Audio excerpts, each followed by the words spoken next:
महाराष्ट्र में एक बार फिर से सियासत गर्मा गई है। चाचा और भतीजे की लड़ाई में बाजी भतीजे ने मान ली। हम बात कर रहे हैं शरद पवार और अजीत पवार की। 6 महीने से जारी सियासी लड़ाई के बाद चुनाव आयोग ने मंगलवार को शरद पवार गुट को बड़ा झटका देते हुए अजीत के गुट को ही असली एनसीपी बताया है। चुनाव आयोग ने राष्ट्रवादी कांग्रेस पार्टी एनसीपी के विवाद का निपटारा किया और अजीत पवार गुट के पक्ष में फैसला सुनाया। इसके बाद अजीत पवार को एनसीपी का नाम और सिंबल मिला। चुनाव आयोग ने शरद पवार वर्सेस अजीत पवार गुट मामले में 147 पेजों का आदेश दिया है। इस आदेश में आयोग ने दोनों गुटों की तमाम बातों और सबूतों का विश्लेषण किया है।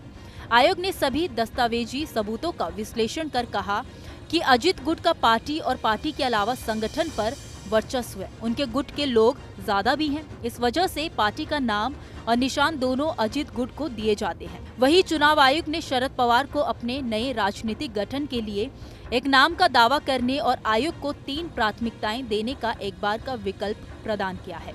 इसके तहत उन्हें 7 फरवरी शाम 4 बजे तक नई पार्टी गठन के लिए 3 नाम देने को कहा गया है। चुनाव आयोग के फैसले के बाद अजीत पवार गुट और शरद पवार गुट के नेताओं की अलग अलग प्रतिक्रिया भी सामने आई है।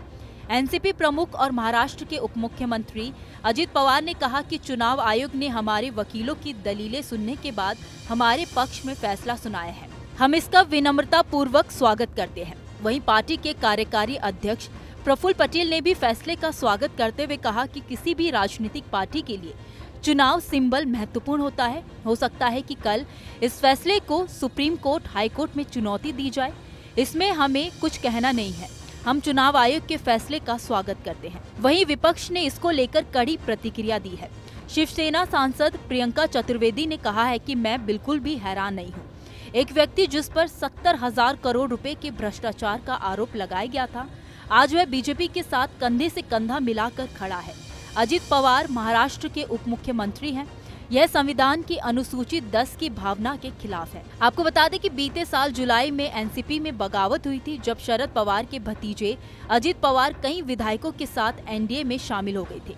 उन्होंने भाजपा और शिंदे गुट की शिवसेना सरकार में डिप्टी सीएम का पद संभाल लिया था। उनके साथ एनसीपी के कई बड़े नेता छगन भुजबल और प्रफुल्ल पटेल भी चले गए थे।